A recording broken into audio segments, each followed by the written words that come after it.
Welcome back to Play CCN, which is brought to you by Panasonic. I'm your host, Sandra Rossi. The TCL Technology Group plans to invest US $200 million in a new smart factory in China to increase its ability to export air conditioners. Now, the new factory is scheduled to break ground in September and will produce 8 million units a year.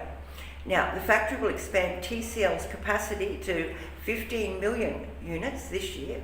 Last year, TCL produced 11 million units. Local media reports said the Chinese market for air conditioners is approaching saturation due to intense competition.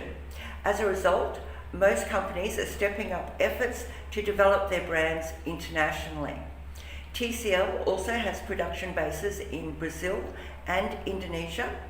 According to a recent report in the Bangkok Post, TCL is banking on good sales in Asia to support a new air conditioning factory in Thailand.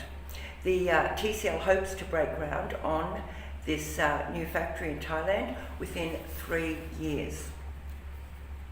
Panasonic is serious about strengthening its condensing unit business in the European market. Earlier this week, Panasonic entered into an agreement with Cooling Solutions to purchase all of the shares of its subsidiary Area Cooling Solutions. Area Cooling is a Polish refrigeration equipment manufacturer. Panasonic has established itself as a leading manufacturer of CO2 condensing units in the Japanese market. However, Panasonic has identified Europe as its most important market in coming years. Panasonic said the transaction is part of a global refrigeration expansion strategy.